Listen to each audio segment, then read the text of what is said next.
Hello guys, so today I'll be introducing my teammates, which is Arif, me, Shakirul, Nasir, Familia, and Aisa.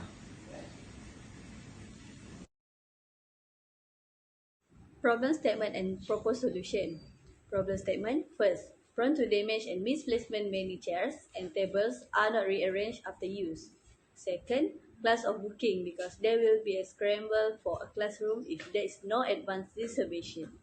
Next, lack of system record and real-time room availability. And lastly, no feedback mechanism. Okay, for proposed solution. First, we create a web-based booking system. Next, feedback box to be able to improve the state of the class use. Next, we create a real-time room availability status so there is no problem with a classroom booked by 2 people. And notification regarding reservation approval. Lastly is administrative interface. Thank you. Next, we move on to context level diagram. Context level diagram represents the entire system and shows EE and DF to and from the system. Our context level diagram consists of two entities, which is room administrator and user. User will make requests and approved by the room administrator.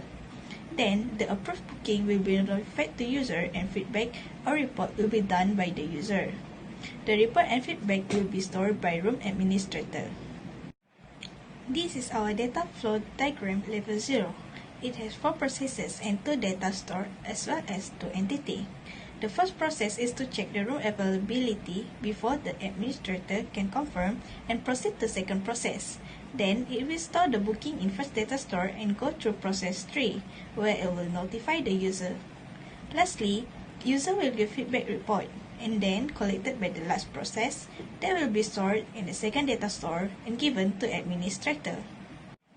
Moving on to data flow diagram level 1, this DFT is to describe in details processes inside it.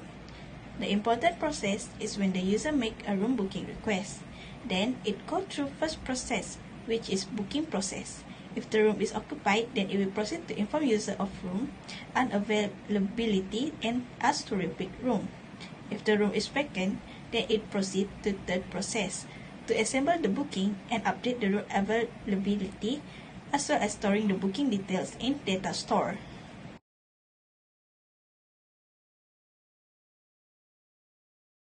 Hello.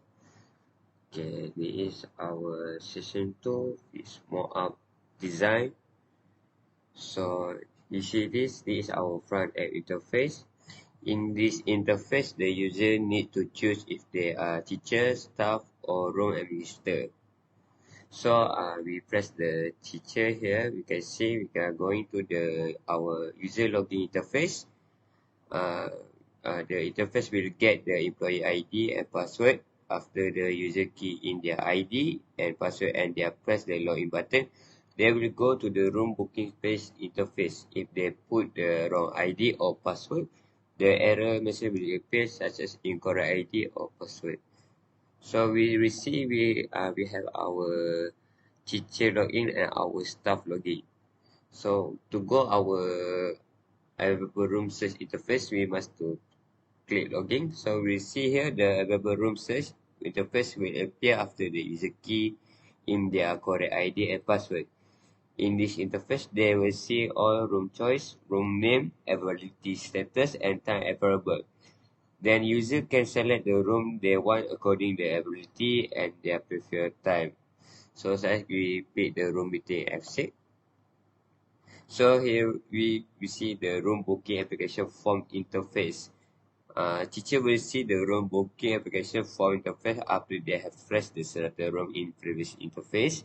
In this page, user need to pick a date, time, start, the time finish, name, employee ID, and picture of their metric card. After filling the information, they must press the submit button for confirmation of booking. So we press submit here. So we appear the feedback interface. After their booking has been approved, they will go to the feedback interface. User can give their feedback about our system and design application here. They also can report any non-function facilities in the feedback box. So for our notification and booking status interface, we see here user can check for any notification regarding their booking approval in the user notification and booking status interface. User can check their meeting time and place as well as notification on their upcoming booking. So for our administrator user interface, we see here this is our administrator login for their to enter our interface. So they put their ID and password, and we see here for is our front app interface for administrator. Here the user need to choose here the room administrator will receive the booking application list from the employee. After that, you see here there are one waiting for approval and one have approved. So we press the waiting for approval here. In this interface, the room administrator will receive the booking information and employee ID.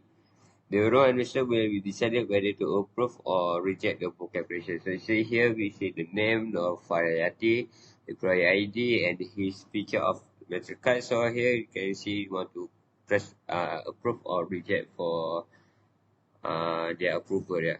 Okay, that's all for this day. The last part is crucial data store. From slide 6, the important data store is data store D1 name room booking record. This data store stores user booking record. It contains data store elements of book, room name, date, time, employee name, and employee ID. It is important since it is easier for both room administrator and user to view room booking details. That's all from us. Thank you.